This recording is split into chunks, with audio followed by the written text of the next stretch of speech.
Alaikum everyone. Today I'm here with the amazing Hana Alasry, and she is a trauma and nervous system coach for Muslim women. And I refer a lot of my clients to her because she's just really good at what she does. And so I wanted to bring her on today to hear all her wisdoms and all the things that she has to say about relationship trauma, all the things that involve why it's really hard to even get married in the first place. And I just wanted to bring her on and share her wisdom with us. So thank you so much, Henna, for coming on here. Assalamu alaikum to Lema's audience. Thank you for having me. I'm sure there's like probably a bunch of people who watch both of our channels, so Yeah. it'll be funny. If you are a subscriber of mine, comment and give inshallah some love to Lema's Yes. channel as well. Alhamdulillah. Yes, yes, yes. So Henna, I have a lot of questions for you. I'm trying to get into my audience's head to see what they would want to know about trauma. But the first thing Mm. is, how does trauma impact the process of getting to know someone? Like if someone is filled with trauma, or that's kind of a big word in itself, but in your experience, what do you think blocks people from getting married when they're going through trauma, or Yeah. what's your thought on there? So it's funny because I did this topic, even though I'm a trauma coach, right? This topic of trauma as it pertains to marriage is like one of the most common issues that comes up for married clients, divorced clients, clients who are looking to get married, right? Have never been married before. And it was such a common issue that I ended up doing like an 8-hour accelerated coaching program just dedicated to that. I did it one time, ended up like turning it into a course, but that's how Yeah. much you can talk about this. That's how much you can coach on this issue. And the way I frame it for people is really before we can even talk about how trauma shows up in your getting to know process, right? You have to understand that the one of the most common types of traumas is interpersonal trauma. So it's trauma that occurred between two people, right? Parent to child, a family, usually, unfortunately, statistically, it's most often family, but a cousin or an uncle to the nephew or cousin, a bully at school to another student, right? So this is interpersonal trauma.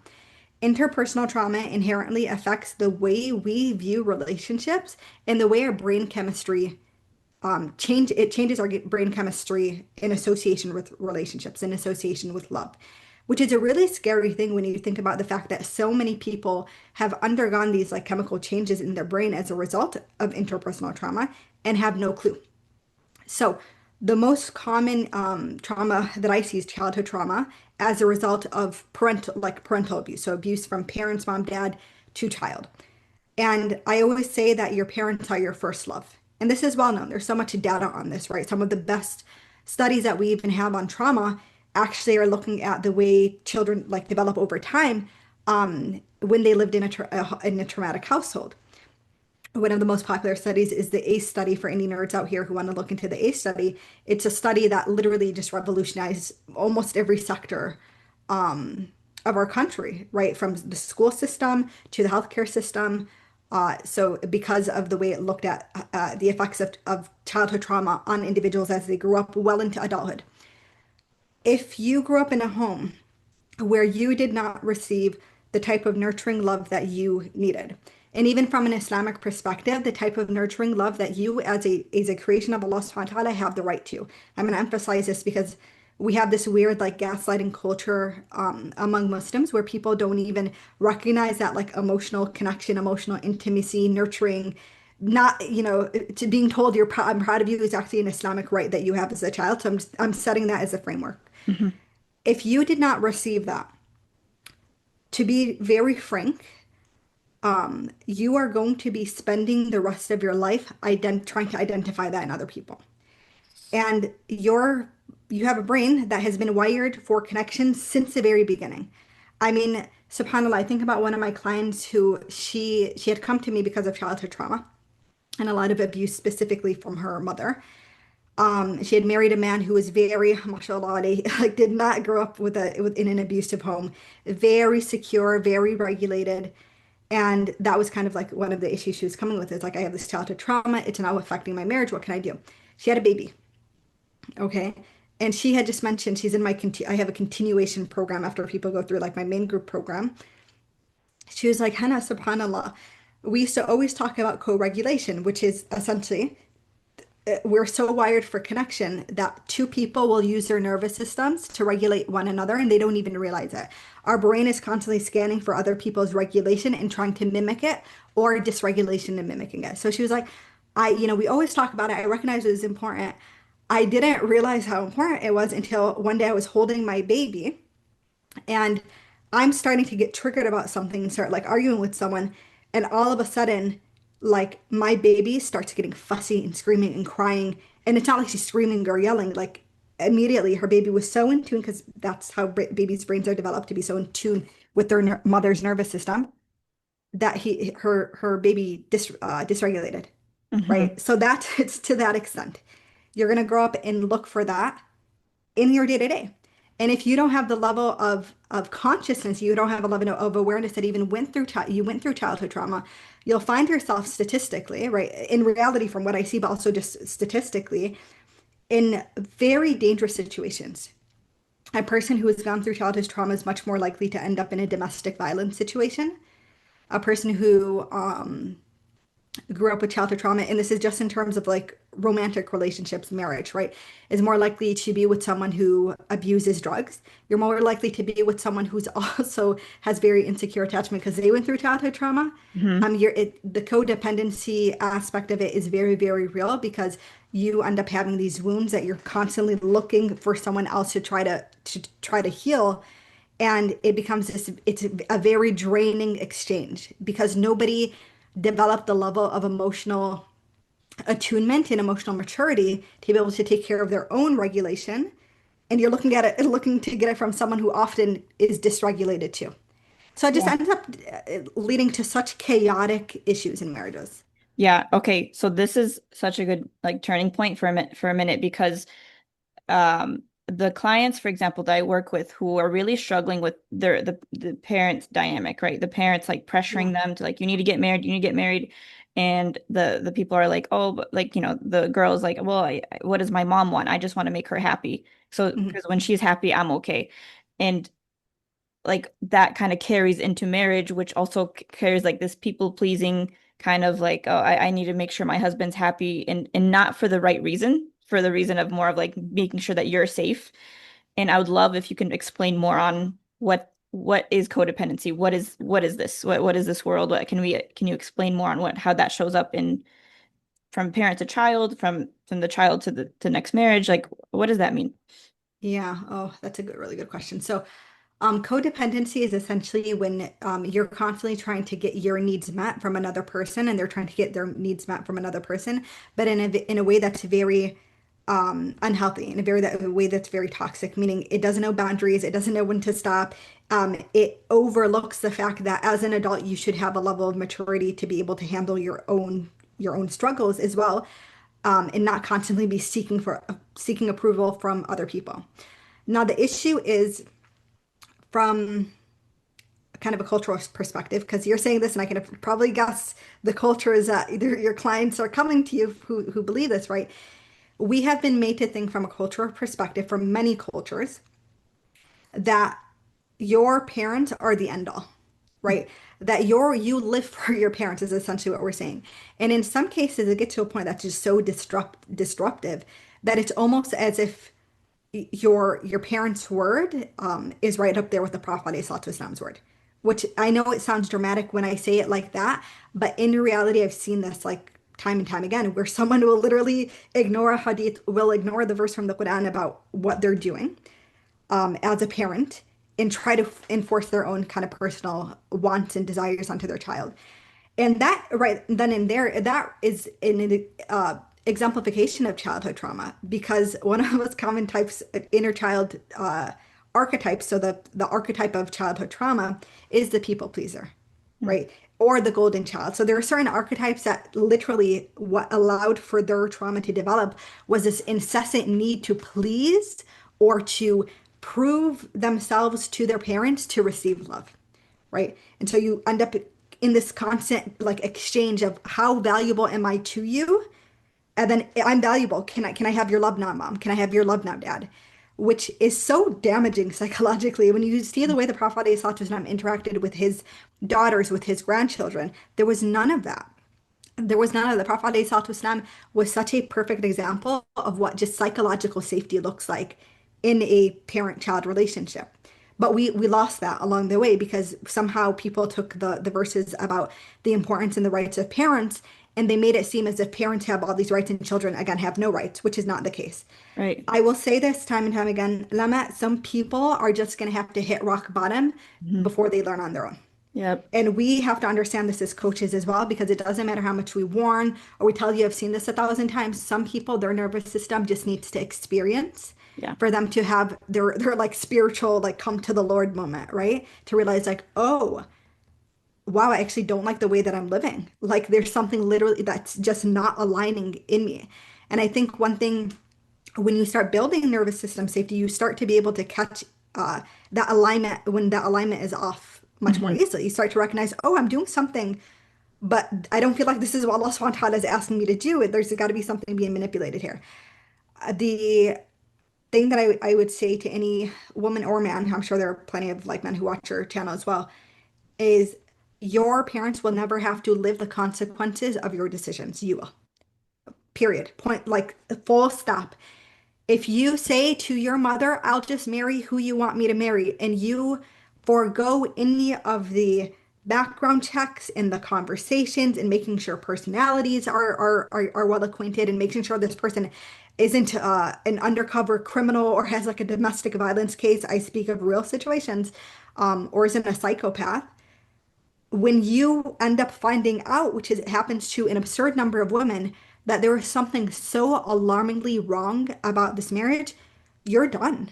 You're already married. You accrued that trauma already. Now, of course, we can always heal from it. That's not, I'm not saying it all ends, but it could have been prevented to an extent. We have to be like mindful of we are in a place where Allah allows us to continuously stack the odds in our favor to have a healthy marriage, right?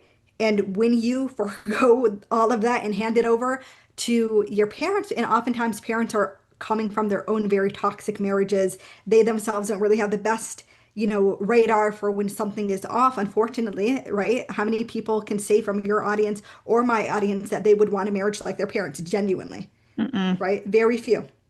In fact, I don't think I can name like a single one of my clients who would say that confidently. So yeah, Yeah. I think I just, Yeah. And to add on to that, like what also happens is they say, yeah, I'm obeying my parents. I'm obeying my parents because this is what Islam teaches us, yeah. right? Obey your parents. And so it's masked under the idea of like, I need to be a good daughter so that Allah can be pleased with me. Mhm. But they don't realize that it's you're not doing it for Allah. You're doing it because you want to feel good about yourself. You're feeling this safety, but it's not a healthy dynamic. Yeah. But and because what happens is like when I coach my clients on this, they're like, well, I can't displease my mom because then I'm going to Yeah. hell for that. Yeah. Right. It's so how do you break that? How do you break? Can I just ask the question? Go ahead. Are your clients Daisy? Yes. Okay, there you go. And it's some Arabs, but mostly Desi, yes. Yeah, I was gonna Yeah. say you'll get a Yeah. sprinkle of an Arabs, Yeah. but this Not as much as in idea, Desi. Yeah, yeah. Yeah. this Yeah. idea of disobedience of parents being your hell sentence Yeah. has been weaponized by so many parents in the Desi community. It's been weaponized in the Arab, but I tell my Desi clients all the time, y'all take the cake on it. Mm-hmm. It's been Hmm. weaponized. It's been Yeah. weaponized. Here's the thing. One of the most cruel and sadistic things any human being can do is try to manipulate the word of Allah subhanahu wa ta'ala to serve them. We Yes. serve Allah, we don't serve our egos. We serve Allah, we don't serve our desires, right? And it is a tactic of control because it doesn't take you don't need Quran and Sunnah to know that when someone is okay essentially threatening their child with hell, that is not a good parent. Say whatever you want to say, call me out, say I don't trust. That is not a good parent. No parent in their right mind is willing to threaten their child or or even allow their child to think that they are going to go to hell for having their own personal preferences, because that's what it is when it comes to marriage, except that parent is a toxic parent. Yeah. Full stop. Okay. Yeah. Like this is something people need to get into their head. And I've met so many women who became moms and they said like I remember there's one woman I was following on Instagram who she's Muslim, she shares a lot of her own kind of trauma journey with her parents. And she had a daughter and she said, you know, when I had a daughter, I thought I would get to empathize more with my mom. Mm, And then I realized, and now I'm even more angry at my mom because I realized how easy it was to love someone, and mhm. you didn't give that to me, right? And I was So just sad. like, Yeah, yeah. subhanallah, like we are that generation for sure. Yeah. The Quran says, bir al-walidain. Yeah. The Quran says, وَبِالْوَالِدَيْنِ إِحْسَانًا, Uh-huh. right? Bir al-walidain, so righteousness to your parents, ihsana, excellence to your parents. There is no ta'at al-walidain. Yeah. There's no obedience to your parents, And it wouldn't right? make sense, right? Like if you're like, oh, obey your parents. Okay, which one? That mom and dad have different opinions, all the like conflicting Yeah, opinions. So that still wouldn't make sense if it was obeying your parents. So yeah. it's just, yeah, what you're saying, just respect. Respect Yeah. does not mean obey. Yeah, And yeah, you can respectfully dissent. You yeah, can respectfully say no. yeah. You can say, you know what, I get what you want, but you know, I'm the one that's going to be married to this person. I'm the one that's going to be sleeping with this man. I'm the one who's going to be having children. Yep. I don't want that. Right, right, right. Yeah. And unfortunately, and this is something you can I want to bring up, but I've heard actual like imams and sheikhs say that you should obey your parents. And then I talked to my sheikh, who I love, and he's like, that's not right. Like, and Yeah. so like there's different opinions, right? But it's just it depends on the culture. It depends on the like depends on where you're coming from. What does that even mean to obey, right? Yeah. Like that doesn't make any sense. So it's just Or even yeah. Yeah. from a fiqh perspective, understand that things get lost in translation. Right. Yeah, yeah. Right. Yeah. Yeah. Because the ones that I've heard where it's like being translated into English, the way it was said in Arabic was not the way it was said in English, right? Hmm. The obedience in English was not the word that was used in Arabic. And still, if you go and you sit with those scholars, even the ones who say obey your parents, if you were to come to them with this thing of like my parents are telling me who to marry, they're not going to promise you because it would be haram if they did. They're not going to tell you you have to marry who your parents say and you don't get a choice. That's Hmm. literally one of your rights as a Yeah. Muslim to But decide Hannah, who to marry. honestly, I've been told some like a client has told me that like yeah, my imam said if my parents are not going to be okay with this marriage, then you're not allowed to marry and not be not like obviously Yeah. not because yeah, but it's just like or if they say you should marry, but like I don't know what it is, but there's sometimes it gets lost in translation. Sometimes the people interpret it the wrong way, and it Yeah. just reinforces the culture of like, oh no, we should obey the parents, and it just not does not help with anything. So Yeah, yeah. yeah, And I don't know, I've spoken to this on this topic with several scholars of yeah, several schools of thought. Like this yeah, is not my personal, I like this scholar and that's why I like, right. but actually different schools of thought. Hmm. And the fiqh opinion is very clear. Your parents could not force you. First of all, that's la ikraha fi din, right? There's no compulsion, right? So they can't force you. And Okay. also, if they don't have a valid reason to say no to someone, they cannot force you to say no to that person. So Allah has, that's the thing, right?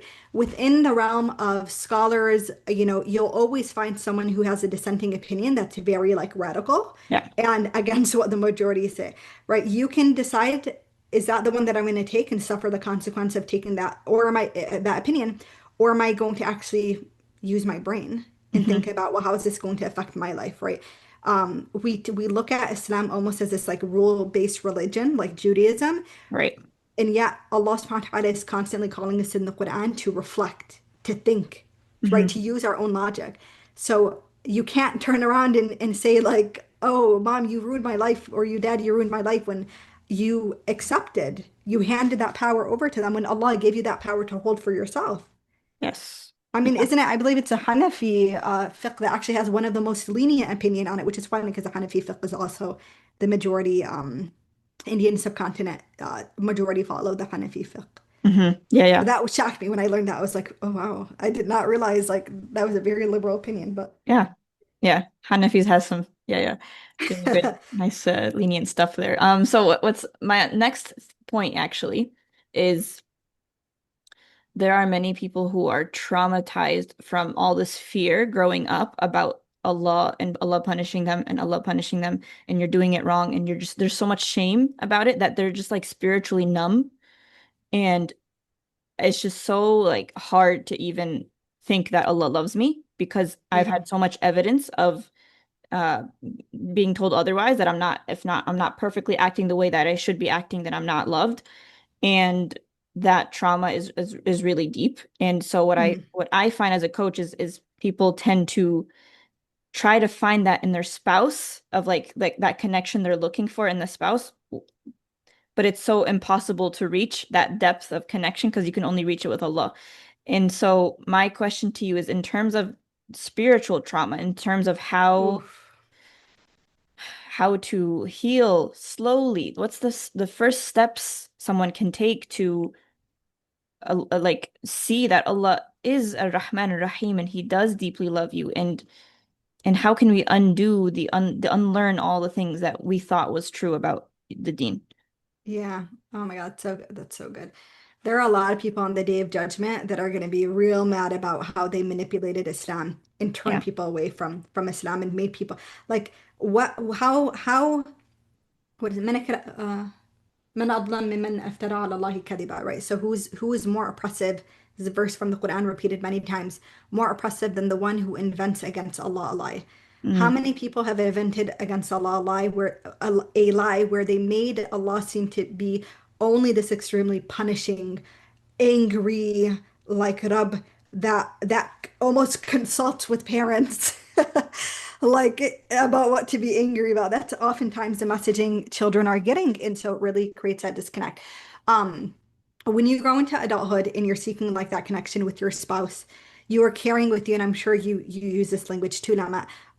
You carry with you your inner child, right? yep, Your yep. inner child is the way I describe it to my clients is essentially the subconscious part of you that holds on to the memories of what you experienced as a child, the pain, the suffering, the trauma, the wounds, right? And the lessons and the beliefs that were extracted from that. And there's something that happens, and if you get really skilled at it, I can catch it very quickly because I'm very attuned to it. There's a moment where you can almost watch a person switch into their inner child. Yep. And you'll see, you probably have seen it, like it's almost like, am I talking to it? Not in a bad way, like, am I Their talking to a whole kid? body shifts. Yeah, yeah. Their body Okay. shifts, Yeah. their language shifts, sometimes even language patterns shift. And I'll catch that for my clients. I'll be like, "Did you just see what you did there?" Like what? And they'll be like, Yeah. "Whoa!" And we get them right back into their authentic adult. But you'll constantly find yourself in this place of like I call it melting into the inner child. You're melting into the inner child, and children cannot live adult lives, Hmm. right? So you're never gonna, a Yeah. child does not have the capacity. A child cannot be married. A child cannot have a, fulfilling sexual life. Like that's not, well, clearly, right? That's one of the biggest reasons why it's important to do this work. From the point of spiritual abuse and how to navigate spiritual abuse. Spiritual abuse, honestly, subhanAllah, is probably one of the easiest to address. The Mm, reason why is because, and I truly believe this, and kind of my methodology is it's called the neuro spiritual rewire method. So the mm, idea, and this is the theory that I really hold truly, your nervous system and your soul are in constant communication. And hmm. so if we can build that connection, they'll constantly feed back to each other, and we can get it to feedback loop in a positive way, Yes. right? Hmm. But most people are doing the opposite. They're feedbacking in a negative way. Your soul is already literally designed to want to be close to Allah subhanahu wa ta'ala. It is designed for that companionship with Allah subhanahu wa ta'ala. So that's why it's so easy. Like it's just programmed that way. The way I navigate this issue, and you might disagree, but I think this is one thing my clients appreciate about me is sometimes I get a little unhinged. Hmm. So people We would love say it. like, Yes. I feel like Allah hates me. I feel like da da da. Anytime someone starts going on a shame spiral, that's what Hmm. that is, a toxic shame spiral. I don't go in to reinforce like, oh no, you're amazing. Allah loves you. I say, okay, so let's say that's true. What happens next? Wait, that's what I do. Hey! I'm like, okay, yep, all right, God, yeah, Allah hates you. Now, what do we do now? Like, Yeah. What happens yeah, now? Like yeah. if you choose to believe that Hmm. and you like allow that to inform the rest of your behavior, what life are you living? Right? Yeah. And it pulls them back to a moment of like, oh, autonomy. I have autonomy. I can actually change this. Right? And then I'll hit them with the, I don't believe you actually believe that. Hmm. And they're like, what? No, Hannah. And I'm like, I don't believe, you know why? Because why would you be here having invested the amount you invested, doing Hmm. the work that you're doing, still praying, still doing if you believe that Allah hated you? And it's Right. like right now, what your authentic adult believes and what your inner child believes are two separate things. They're competing. We get to decide who wins. And Right. then there's some trauma integration we often will do around that. But one of the easiest ways, Nema, is just a gratitude practice.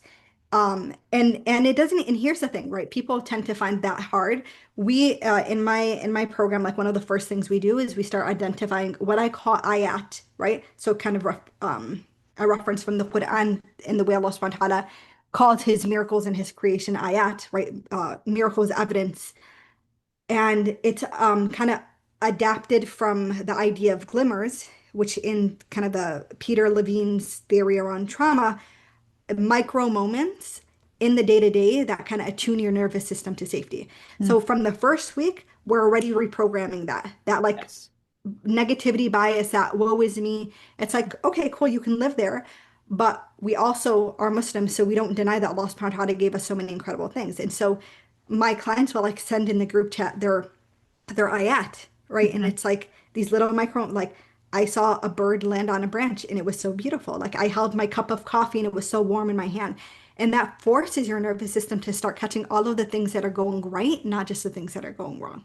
Right. Yes. And for someone listening to this and they're like, well, it's just so hard for me to find gratitude.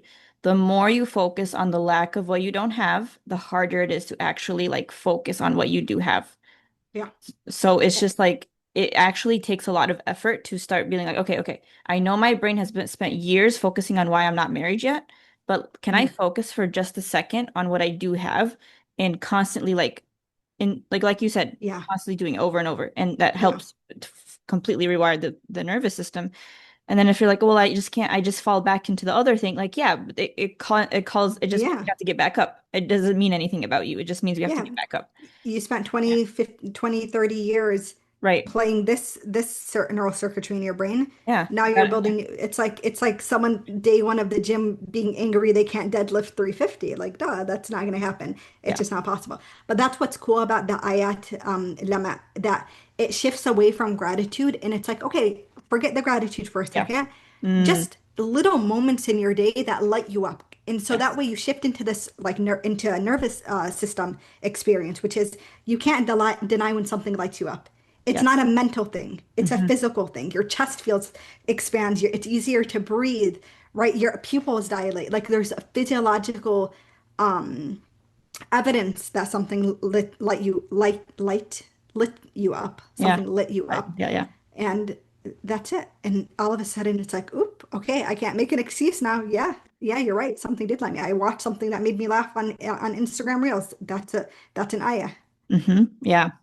I love that. Yeah. And I usually like, especially in the mornings when someone is really struggling, like their morning thoughts, I say, okay, let's tomorrow morning plan something that you're actually going to enjoy, like what you're saying, an ayat, a favorite beverage that you like. And this time, take the time to actually experience what it's like to drink Yeah, something that you like, enjoy, yeah, and yeah. like slow it down for just a minute. And that helps with the nervous system rewiring, like just Mm. calming it down. Yeah, yeah. There's so much you can do here. Yeah. There's another technique. It's called acceptance and commitment. It comes from acceptance and commitment therapy. But Hmm. it's like let's say you did wake up horribly. Like let's Yeah. say every morning is an anxiety. Okay, cool. Does that mean the next 24 hours have to be like that? No. What if we just left it as it was? What Right. if it wasn't I say to my clients like, not every problem has to be fixed. Right. Yeah. So what if and then subhanAllah, something starts shifting because there's less resistance and there's less toxic shaming of the experience they're having. So it allows for a bit of flexibility for their nervous system to rewire it towards an experience they actually want to have. Right. Yeah. And it's just like we just don't make it mean anything. I had a bad morning and that's it. Mm. It doesn't Yeah. mean I'm a bad Muslim or whatever it means. Yeah. It's just a bad morning. That's it. Yeah. Yeah. Okay. Alhamdulillah. So final question, Mm. maybe final question. Um, Bismillah. in I'm here all day. yeah. Yeah. Um, in terms of like, how do I say this? If I'm someone who's really struggling to open up to another person for the sake of marriage, and when I say open up, I meant obviously in within the halal boundaries. Okay, we're talking like Yeah. just get to know someone in terms of like, what's on your like what your values are, your core all the things, but it just feels really hard to open up to a man because it feels haram. It feels like it's wrong. It feels like I'm never going, like, it just feels like it's really bad. And so, but the thing that they're concerned about is not necessarily like obviously we've already established the halal boundaries. We don't go outside of that, but it just feels wrong to open up. It feels dangerous to open up. Hmm. What I found, and I want your opinion on this, is they're confusing like their nervous system just fear of being open and getting into a marriage over just like and then masking it as like this is haram, I shouldn't be opening up at all. So I wonder Hmm. what your thoughts are on this, or I just want to kind of get your opinions on that. Yeah, basically every woman who would struggle with that oftentimes has had very unsafe relationships with men in her life. Hmm. And so proximity to a man feels unsafe. And Yes. now you're asking her to have a conversation. Sometimes it's not even opening up. Sometimes it's just like, what's your personality? Are you extrovert Yes. or introvert? And it's like, Yeah. it's not, there's nothing, super like intimate about that. Yeah, exactly. Um, but they're about they're the potential is one of the most vulnerable relationships I'll ever have. That's what even if that's always in the back of your mind until you recognize that like in that moment your inner child is taking over Hmm. and you're letting your adult hide in the background, you're trying to let your inner child, converse, you're never going to be able to have normal, you're either never going to be able to have adequate discussions that are actually very necessary to inform your decision on whether to continue with a person or not, or it's going to be the opposite where you're spilling, like your trauma, you're like bleeding out onto this Yes. person, overwhelming them. Yes. The other thing is, oftentimes women like this have, and this is so important. There's literally an entire like module in my program on this, on attachment style, right? They often have an avoidant attachment style Yeah, that that's they what I was were referring able, to. Yeah, yeah, yeah. Yeah. but they were able to get away with it Mm, for most of their life because right. they didn't have to interact with men. Hmm. And usually even women with avoidant attachment styles can connect with women, right? So Yeah. maybe didn't come out as much. Like I think of one of my closest friends who has avoidant tendency like times 10, but it never comes out with me because I'm a safe person for her and vice versa. Right. Um, But that is yeah, some, yeah. yeah. Good. Sorry, I was just gonna say, like, before I was married, before I did my healing and whatever, I was very avoidant. And like, I just thought, like, yeah, I'm just not into anyone. And I'm just, there's no men Yeah, out. And I had I would had my guard up anytime a man comes up, and I would just label it as like, I'm just a really good Muslim woman. yeah, Right. It would fall. And I really believed it. I was like, yeah, I'm just a really good Muslim woman. I don't allow any, like, I don't even open up to men like that. But the yeah, truth is I was terrified of men, but I just wasn't like, yeah, yeah. I What's the just point of that? didn't label it. And so that's what I've noticed mostly avoidant women and men, by the way, on the other hand. Oh, girl, Yeah. most Yeah. avoidant tends to Be on men. lean Yeah. male. Yeah, Yes. Right, yeah. right, right, So right. it's actually less common to find, Yeah. right, the avoidant women. And I always laugh because the avoidant women in my groups will flock to each other. Mm. And I'm like, this is the most ironic thing I've ever seen. One of my Yeah. favorite things is when I found out the avoidant women made a group chat to practice secure attachment. Yeah. And they made it at the recommendation of one of my anxiously attached clients. Uh, And then another one, one of my anxiously attached clients was like, I want to be in that group. I was like, you guys, wallah, are walking memes right now. You can't be in the group for the avoidant people. That's a problem. They don't, they don't want to attach. Yeah, yeah. It's so fascinating. SubhanAllah. Yeah. But yeah, I think I found it and alhamdulillah that you're a Muslim trauma informed coach, that I want to have these conversations with you about like I think the term Islam is used as a mask to what's actually happening Yeah. underneath. And it's like, yeah, no, but Lema, this is haram. I shouldn't be opening up to a man. I'm like, well, how else is he going to get to know you? How are we going to make a decision about whether you get married or not? Yeah. And what does Yeah. opening up mean? Right. Right. That's a question. It's like you must see Just opening up what as like, exactly the basic yeah, what you said. Like, yeah, what's your personality? Like, just at yeah, least that's what I mean by opening up. But yeah. yeah, what you were saying. Yeah, Yeah. yeah. And I just a quick correction to make things so nobody gets confused. Yeah. I'm a trauma coach, not a trauma informed coach. There's a difference. Sorry. Not Yeah. to Yeah. no, no, no. I'm not Yeah. offended whatsoever, but I think this is really because there are a lot of trauma informed coaches, Mm, whereas what kind of differentiates me is like trauma is all I do. Okay. And meaning at this point, there should not be any single trauma a person has been able to experience that they would not be able to come to me with and I'd be able to work with them through. And Got it. that unfortunately can't be said about trauma informed. For trauma informed coaches, sometimes they have different niches. You can be a trauma informed business coach, for example, Yeah. trauma informed marriage coach. I'm trauma informed, but I'm not Yeah. a trauma coach. Yeah. Yeah. It's Yeah. a Yeah. whole different world. Yeah. Yeah. Yeah. Exactly. Yeah. Yeah. Yeah. Okay. So, Hannah, any last thoughts that you have that you wish people could know, or what's anything that you want to add? Yeah. So, um, one of one of I say we're ignorant of all that we're ignorant of.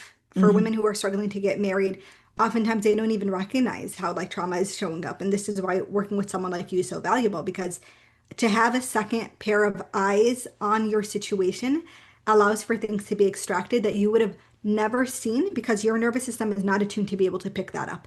There Yeah. are times, Lama, wallahi al-azim, I kid you not, I have had clients who they book discovery calls. I don't at this point I'm not doing discovery calls. I'm trying to like shift it into more of a challenge format. But I remember they've come after years of therapy, Hmm. after working like several sessions with other coaches. Hmm. And I'll sit there and I'll be like, so, okay, you booked with a trauma coach, so you have trauma. And they're like, I don't know. And I'm Hmm. like, do you know what your trauma is? And like, I don't know. It was like, how did you work with therapists for years, coaches, and like done, and nobody told you whether or not you have trauma and what your trauma is. Give me 5 minutes with them and we'll figure it out, Yeah. right? Because when you have the pair of eyes of a person who knows how to just pull out, here are your marriage wounds. Here's what you're struggling with. Here's why vulnerability in connection feels unsafe. Here are all the limiting beliefs that you hold that you have allowed to inform your decision making that has repelled good men or attracted horrible, like, Yes. immature, trash individuals. And I don't live by the all men are trash. I Hmm. think that sometimes we don't recognize that our misery or our lack of personal, what's the word that I want to use, introspection, Mm. sometimes becomes a magnet to men who are looking for women who lack that, because Yes. then she'll play into his wounds, Yeah. right? Then he can play mommy's son again, Yeah. right? And she won't even notice it because she thinks it's just normal. It's just Yeah, to her 100%. brain. Yeah. Yeah, and then she's like playing daddy daughter, right, with Hmm. her like father wound. And so it's really hard, but there is this like there is a way to navigate it, and a systematic way to navigate. Like I'm a systems girl. I don't know about you, Lama. Mm. I've like my background is medicine. I love give me algorithms. One, two, three. Tell me what to do. Yeah. Like, Yeah. and I yeah, was just gonna say, yeah, this the systems is like what are the like there's so much to check before you can like actually get into a healthy like way of coping with relationships, how yeah. to deal with all of it. So yeah, there is Yeah. so Yeah. much. Yeah. Yeah. I ended up making a workbook about this because Yeah. literally like taking what I've done for my before I got married and Hmm. putting it in a workbook. It's identifying your childhood trauma and your wounds, your insecure attachment style. What does it look like? How does it Play out. Limiting and just going through the ropes. And obviously, I'm sure you have your system because I'm not a marriage coach. Like Yeah, yeah. like you're the one who's doing this all the time. For sure, yeah. Um, And just to real quick, just to like so I can break that down too.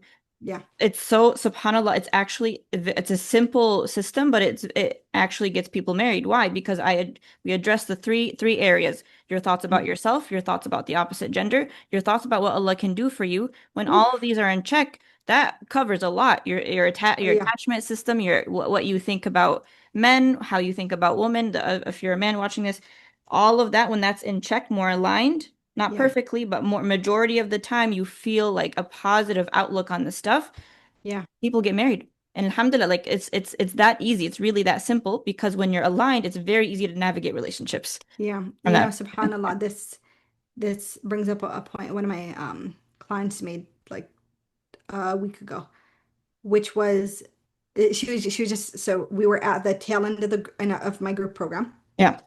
I was the final week, and she was like, I felt like so much of this came to me, right? Throughout this like process of healing. The program is 12 weeks. So like over this 12 weeks, I felt like so much of this had opened to me. And we were in this aligns like so perfectly with what you're saying that I was kind of sharing with the group. When you do the work to heal, you put yourself in a situation to receive.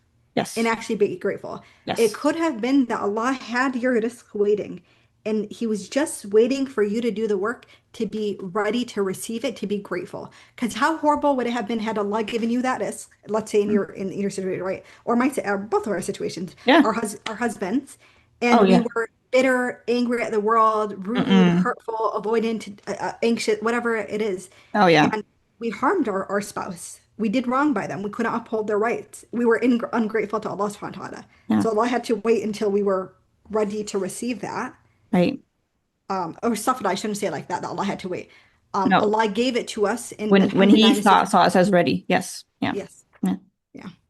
SubhanAllah. Yeah. We would have fumbled the bag if we weren't ready. Girl, we gotta fumble It the would. bag. Like, but like, Allah is very, very intentional with the specific time, the specific person, the place, Mhm. the time. Allah doesn't make mistakes in terms of that. Yeah. Your only job is to become the person that's ready to receive that blessing. Mhm. And that's it. And for a woman who or people who watch this and are like, well, I've been doing a lot of self-work and I just feel like I need to perfectly heal before I get married. No, I'm not talking to you. I'm talking to the other side. There's no, let me tell, let's just break that myth for them, Lama, right now. Yeah. No such thing as perfectly healed. Mm-mm. Healing has to happen in relationship too. It's like if healing was here, let me use my water bottle, okay? Yeah. Here's my almost empty water bottle, okay? Yes. If this is your healing container, this is the healing you can do alone. This can only be filled in relationship. Yes. So you might get up to here and it's like, cool, okay, now the rest is there. But Yes. also it's funny because how do I say this? The need to control, the need to demand the time when it comes to me, my risk on my terms Mm-hmm. tells us actually you still got some stuff to heal. Oh yeah. Right. Yeah, Yeah. yeah. Yeah. That's what I say. That a sign that you're not ready. The reason you're not married is because you need it to happen at a certain time because it shows some Yeah. parts of you that still need to heal Yeah. emotionally as well. And it's the inner child. It's inner child. Yeah. Like, no, I want someone to love me. I want daddy to love me. I want that. And Yeah, it's, yeah. exactly. And it's hard. I empathize a lot because that is a reality. Is like healthy children who grow up in healthy homes, who grow up into healthy adults, aren't so desperate for a marriage connection, Right. right? Because they had their cup filled in other ways. They Right. had that security. They themselves have secure attachments. So they know, okay, if I'm going to find someone, like I want them to match where I'm at. Yeah. Unfortunately, that's not who we work with. Like we work Yeah. with individuals who suffered a lot and didn't get to receive that love and Right. are now just trying to make up for it as adults. Yeah, and if the question when the question I get asked is like, well, how come other people get it so easily and I don't? And part of that is because Allah blessed them with a secure environment, much like, and so they don't have the intrusive negative thoughts that most people have growing up in a, not the best environment, Yeah. family function and stuff. That's one aspect, but also another aspect is when whatever Allah gives is none of our business at whatever time. The way you just said that. If someone said that to me, I'd be like, dang, well, I can't even be mad because you're right. Yeah. If Allah allowed us to see the balance sheet, like the Mhm. balance sheet, you do your own bookkeeping for your Yes. business, the Yeah. balance sheet, Yeah. like your Yes. income, expenses of every single person who we looked at and thought was more blessed than us, we would be horribly humbled. Oh yeah. And you learn very quickly. This is why Hasad burns at good deeds. Prophet ﷺ said Hasad burns at good deeds like fire burns wood, Mhm. right? Because it's almost like we're saying, like, I want this person's life. Do you want their tests too? Oh, they've never been tested. Do you live with them 24/7? Do you know what keeps them up at night? Do you know their health issue? I had a cancer scare recently. Mm, Okay. I had a cancer scare. When I say in that moment, I was like, wow, health is the biggest blessing. yeah. I'm sorry, not not marriage. Yeah, yeah. It's Health is the not. biggest. Yeah. Health is because Yeah. if I had the choice between what could have possibly happened and being married, or not being married, I would have chose not being married to have Hmm. avoided that. Hmm. Yeah. SubhanAllah. It's Yeah. there, it's too, and it does nothing for us. It's Shaitan's way of making us ungrateful to Allah for what we have, Right. right? Yeah. Would you like to be married in the place of a ghazin right now? Mm. Nobody No, would try no, that. people can. But as another, what I found fascinating is like when someone says, well, yeah, like they are struggling, but at least they're married. At least they have someone to struggle with, right? That's one of the things. Maybe if we're lucky, 10% of people have someone they'd like to struggle with, Yeah, if we're going to be honest. yeah, We're at 50% divorce rate in the general, or like for 46% divorce rate in the general public, 30 something in the Muslim community. Of the other 68 like percent, let's say, of the Muslim community who is married, how many do you know who are sincerely happy in right. their marriage? Like, Yeah. And also like sometimes it's perceived that once you're married, like it's just a blissful time all the time.